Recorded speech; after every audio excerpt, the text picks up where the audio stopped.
Hello and welcome. We're still on Mr. Swindoll's book, and we're going to have a few words about speaking in tongues and some other things. Acts 2:4. The best time to let your beacon shine is in the midst of the storm, because the beacon is what brings the peace. The Holy Spirit is practical and pragmatic. There are folks who pretend to be more spiritual than they actually are. The Holy Spirit knows who is and isn't.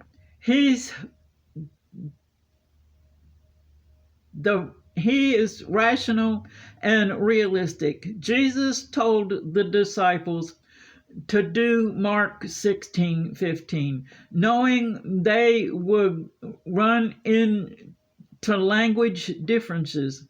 Jerusalem was and still is a melting pot of people, even more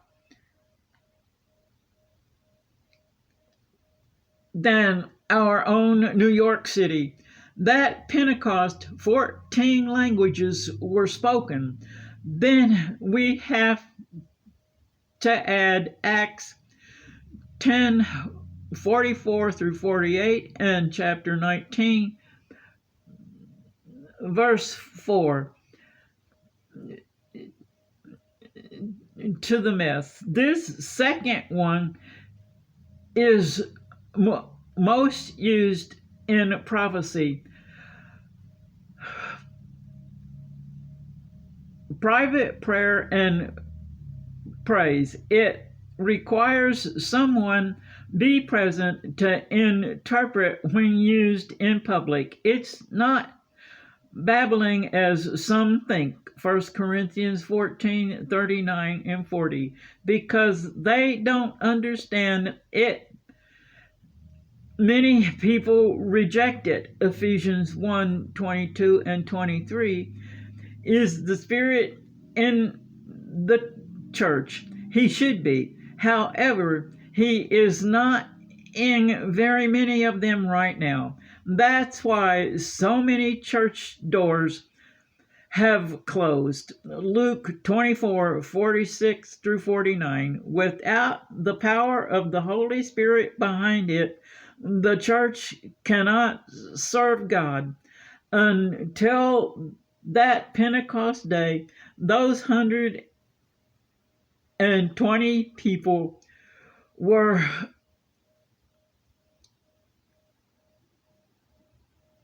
hiding in a closed room in total fear of their Jewish leaders and those in Rome lording over them. Jesus had a plan for them. He knew they would need power to carry it out, and so the church was born with 3,000 new souls that day. It's the job of the Holy Spirit to administrate the church. It works with Ephesians 1:22 and chapter 4, verse 12. There's no viable life in the church without the Holy Spirit. Any church that ignores him becomes apostate. The full blessing of Pentecost are only experienced via the fellowship of believers in the church, and not the solitary Christians. This is why Paul said Ephesians 1:23. This is why we need each other. We can't grow or mature into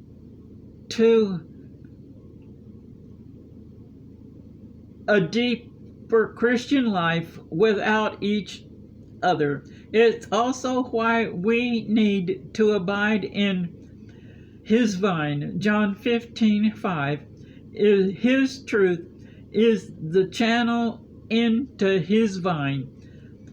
You are in the right church if it teaches about the Holy Spirit, if it directly functions as Christ's body on earth. He is Jesus number one in the preaching and life of the church. Colossians 1:18. Does it recognize the functions of the Holy Spirit? Ephesians 4:8 through 12, and 1 Corinthians 12:28 and 29. Are we truly in a priesthood of believers? Do we practice what we are taught? Isaiah 61:6 and 1 Peter 2:5 and Revelation 1:6.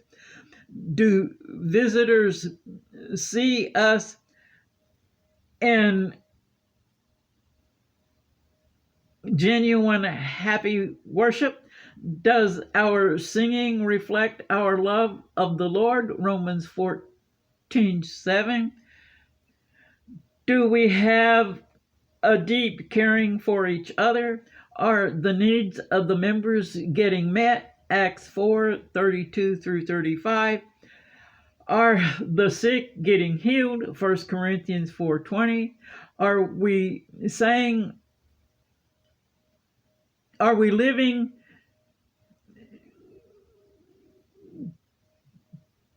tuned up, and are we getting our lives getting changed? Is the Holy Spirit moving among us? 2 Corinthians 5:17, 1 Peter 1:23.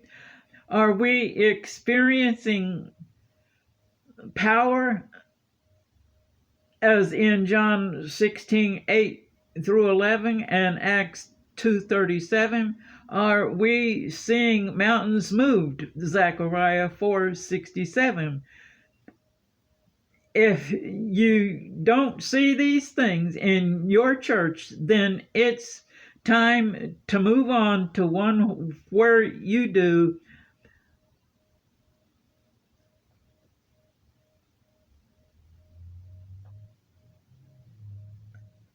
Reconciliation. Look for a new Spirit-filled pastor. The gifts of the Spirit are the fruit of the tree of faith. The gifts of tongues, healing, and miracles are the blessings of the faith. Faith is a powerful thing. On journeys are an act of faith, so just be sure God's at the wheel. 1 Corinthians 1:10 in the KJV and 2 Corinthians 5:18 in the RSV. The church is those who are called out of the world to worship God together. 1 Corinthians 12 and 13. The Holy Spirit will always remain with us and reflect the viewpoint of Jesus.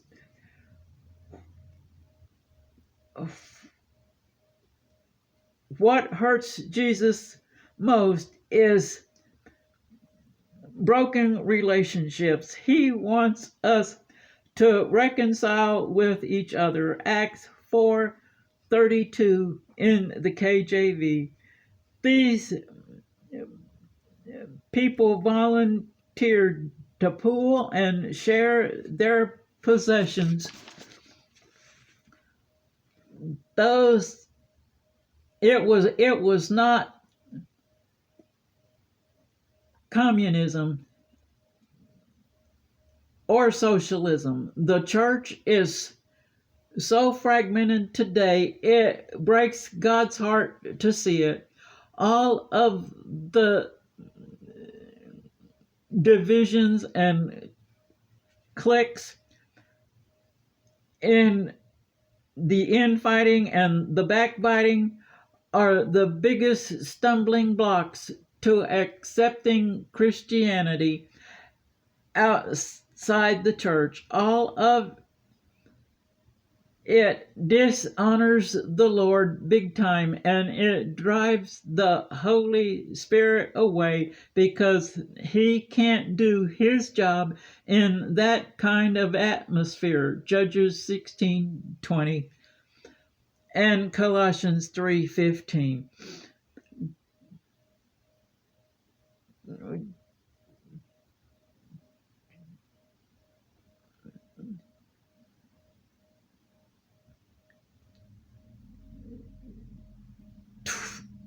True oneness of mind, heart, and spirit are being in one accord cannot be manipulated.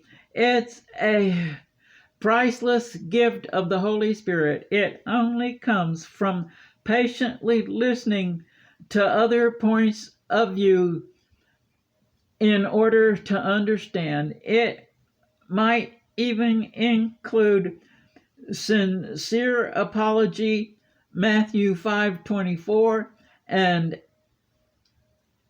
18:15, and Ephesians 4:1-8 and 23-32. There are a lot of churches that, with stuff going on, you wouldn't believe. The church in general needs to clean up its act and get right with God. Matthew 3:12. Then the fire of the Holy Spirit is what burns away everything that separates us from God. That's the fire that can't be put out. I think